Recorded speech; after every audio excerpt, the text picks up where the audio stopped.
یہ بیان کیا جاتا ہے کہ سیدنا حسن اور حسین جنت میں جوانوں کے سردار ہوں گے، اور سیدہ فاطمہ عورتوں کی سردار ہوں گی۔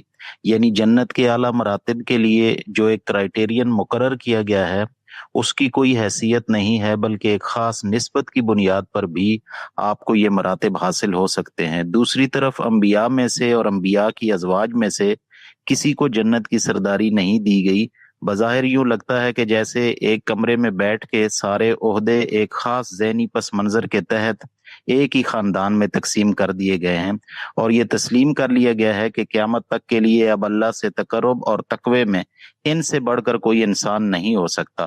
کیا یہ حدیث علم و عقل اور دین کے مسلمات کی روشنی میں محل نظر نہیں ہے؟ شکریہ۔ جی، آپ اگر اپنے لب و لہجے میں تھوڑی تبدیلی کر لیں تو آپ کا تبصرہ بڑی حد تک درست ہے۔ فی الواقع محل نظر بھی ہیں، اور اس طرح کی روایتیں کوئی بہت کبھی بھی نہیں ہوتی۔ اللہ تعالیٰ نے جنت کے معاملے میں یا قیامت میں جو فیصلے ہوں گے ان سے متعلق تمام معیارات اپنی کتاب میں بیان کر دیے ہیں۔ دین کی کتاب زمین پر اب صرف قرآن مجید ہے، چنانچہ جب بھی اپنا دین سمجھنا ہو تو قرآن ہی کی طرف رجوع کیجیے۔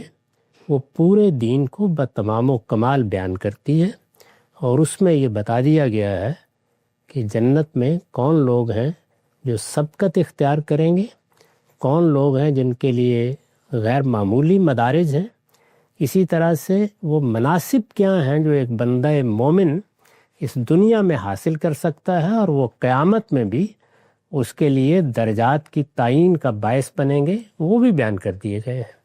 اور وہ چار ہی ہیں، یعنی اللہ کے پیغمبر ہیں، اس کے بعد وہ لوگ ہیں کہ جو ان کے زمانے میں ان کی تصدیق کرتے ہیں، ان کے لیے صدیقین کی تعبیر اختیار کی گئی ہے۔ اس کے بعد وہ لوگ جو مسلمانوں کے اندر سے دین کی شہادت کے لیے اٹھیں گے، یہاں تک کہ اپنی جان بھی دینی پڑی تو دے دیں گے، شہدائی کی تعبیر اس کے لیے اختیار کی گئی ہے، اور پھر صالحین۔ تو قرآن مجید سے یہ چیزیں جان لینی چاہیے۔